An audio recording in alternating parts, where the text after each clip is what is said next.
Элибиз эзелтен очок от тамызып көнгөн, ошондуктан көмүрсүз кышты элестетүү мүмкүн эмес. Суук түшкөн сайын көмүр базарында кара отундун баасы күндөн күнгө кымбаттап жатат. Кыргыз көмүр мамлекеттик ишканасы көмүрдүн баасы туруктуу болуп, стабилдүүлүк сакталат деп ишендирди. Ушул жылдын аягына чейин элдин баарын ошол көмүргө катышып калабыз деп. Жылга эле баасы ушундай көтөрүлүп Баасы боюнча эми бул мамлекеттик ишкана мисалы кара кечеде антимонополия комитети бизге бааны коюп берет.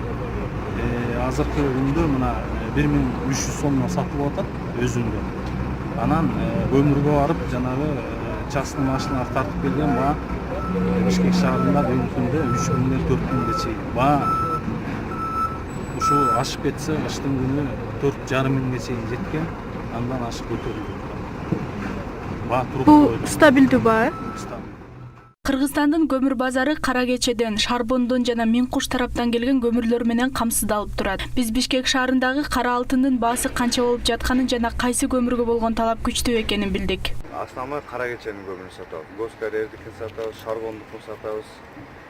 Жалпы ошондон кара кеченин көмүрүн сатабыз. Өтүмдүүлүк башталды. Өтүмдүүлүк көп эле өтүп атат. Күнүмсү күндө келет. Көп машина келет.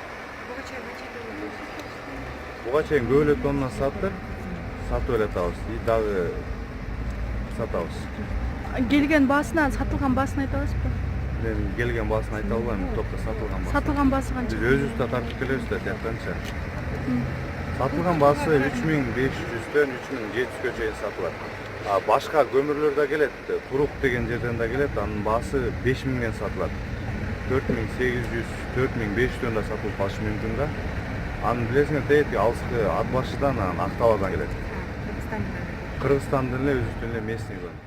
Көмүр базанын кызматкерлери жылдагыга караганда көмүр аз келип жатканын айтышат. Анткени көмүргенин үстүндөгү топуракты тазалоо дагы адам эмгегин жана техниканы талап кылат. Учурда көмүр үстүндөгү катмарларды тазалоо иштери кышка карата кызуу жүрүп жатат. Бирок сатуучулар жана көмүрдү жеткирүүчүлөр учурда кара отунду алгандардын саны аз экенин айтышты. Шаардын болсо новостройларында көп жерлерге газ киргизип койду. Жылдагыдай көмүр өтпөйт. Машина мына морекенде 40-30 водитель отурабыз элге жетсе деп, бирок клиенттер аз. Водительдер очередь менен кетет, список жазып койгонбуз, талаштабыз жок. Клиент 40-30 машина бар. Очередь кетсе иштеп калдык, кетпесек отурабыз, эккесиге кайра келип продолжение. Кечке күтөсүздөр. Кечке күтөбүз, отурабыз. Азыр канчанчы кезекте турат экенсиз? Очередь канча экен? 13-14 кезекте турат. Келгенден кийин анан кетет. Кечке деле келбей калса үйгө кете берет. Суук түшкөнгө чейин ар бир түтүн өздөрүн көмүр менен камсыздаган, алар үчүн натыйжалуу болоорун Кыргыз көмүр ишканасы билдирди. Көмүрдү жамгыр жаабай, жер кургак болуп турган учурда сатып алуу маанилүү. Себеби күн сууктаганда сатып алынган көмүр нымдашып, салмак кошуп, капчыкка дагы зыян алып келиши мүмкүн.